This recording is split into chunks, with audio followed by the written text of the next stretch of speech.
Welcome to my channel. We're going to be talking today about the auric powers of the wizard or alchemist archetype.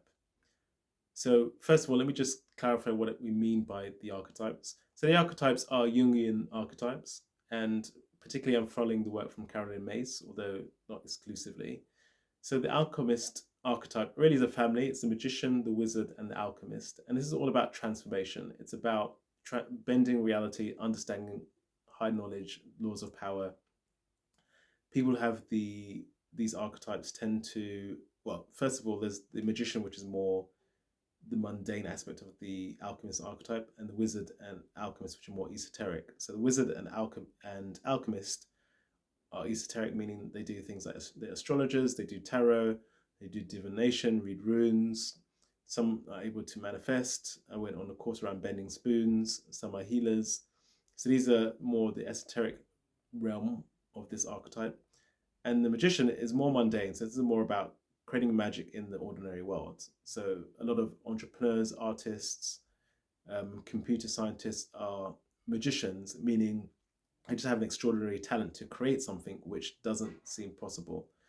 A magician entrepreneur can create amazing results, definitely worth investing in if you find one, but they can just produce amazing results out of the hat.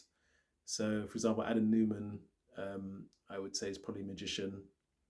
So, the founder of WeWork, he's just able to create miraculous results um, just from perseverance and intention and manifestation. In fact, I watched We Crashed the other day, and they would just talk about manifesting things.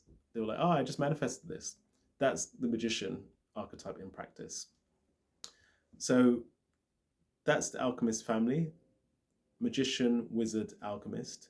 So now let's talk about now the auras of these archetypes. So when I say hidden powers, all of these archetypes have the power to have lots of different powers. So it's that some may be intuitives, some may read tarot, some may be astrologers, some are really good at manifestation. And there's so many examples of alchemists now in the world. A lot of people are teaching courses. There's a lot of talk about the law of attraction and manifestation. There are a lot of talks about guides, angel cards. So many light workers are alchemists now. So it's not a secret. It's all out there. There's so many to choose from. But I want to talk about the three auric powers. So when I say auric powers, it means these are powers that are just in your energy field. You don't need to do anything, they're just there. There's nothing to think about, there's nothing to activate.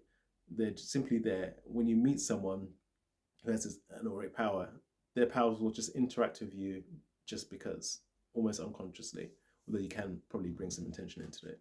So there's three types of auric powers. The first is amplifiers, so people amplify um, abilities, catalysts, and transformers.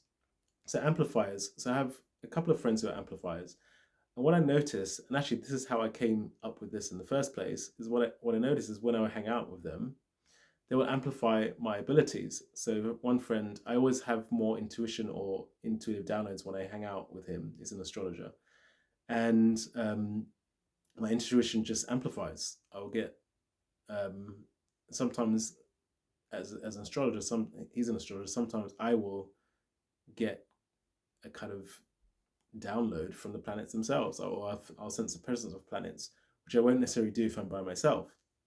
I have another friend who is amazing at manifestation, and her amplifying abilities amplify my abilities to manifest.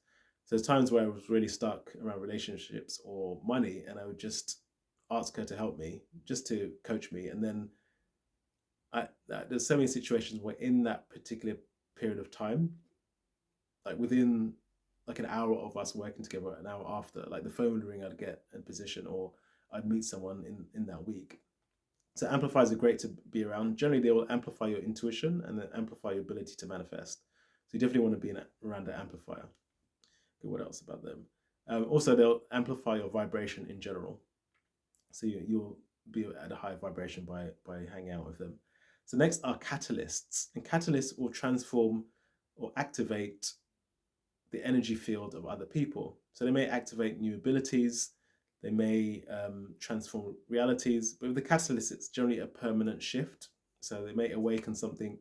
So for me, I notice as a coach, when I coach people, say for example, this happened a few years ago as I was coaching around dating. I had just conversations with people around dating, and I just worked through what's not working, what's been happening, who are you attracting. So we go into this coaching conversation, and then after that conversation, they would text me and say, "Oh my God, I've just already all these guys have come out of the woodwork," and it happened quite a few times. I even run a course called Intuitive Dating just to capitalize on that. But I realized I had the ability to activate something in someone's energy field which makes them more attractive or shifted what they're attracting in life. And what I noticed as a catalyst, it's actually easier for catalysts to catalyze others versus catalyzing yourself. And you can do that, but it's a lot easier. Catalysts are here really to help others and to amplify others.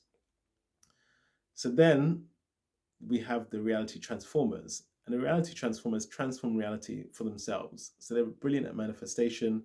And ultimately, reality kind of works with them to bring them what they want. A friend of mine actually runs a course, and she has a module called Reality Bending, which is all about how you bend reality and make it work for you. So I actually know all three. I know amplifiers, I know catalysts, I know reality transformers. And some people, generally a person will have one of those powers, but sometimes people have two or even three. So probably the master people who teach amazing manifestation courses probably have all three of these, or they have high levels. So what you also notice, and this is how you see this in practice, if you go to certain seminars, and say you go to a seminar and it's all about downloading and accessing your intuition, you find that you have a great ability to activate and access your intuition in the seminar. But when you come home, it's a lot more difficult. And the reason being is that person is an amplifier, so they're amplifying your ability while you're in the room, while you're in the auric field. But when you're away, then you don't have the same level of ability. So that's really the beauty of, also the positives and the pros and cons of working with people who've got alchemist archetypes. So as I said, a lot of people, seminar leaders, are able to activate some of these. Tony Robbins, I would imagine, has an amazing ability to activate and catalyze other people. Now, if you've got one of these, or if you don't, how do you activate this? So notice actually some alchemists don't have any of these powers in their aura, and they're just waiting to be activated. So if that's something of interest to you, I think I can do an activation. As I was tuning in, I just said, "Oh, do I know how to do activation?" It's like, yes, you do. So I do know how to do activation. I haven't done one yet, but that will change quite quickly. Some people have these powers and they can activate them. But how do you improve that? So I would say you improve this via meditation. That's the key way. The more you meditate, the more you get your field in alignment. And I would recommend Dr. Joe's Dispenza's meditations. I've been doing them for over 10 years. He does specific ones about transformation and alchemy. So he actually is activating the alchemist within us. So what I've noticed is people who naturally have the wizard or alchemist archetype have these powers anyway.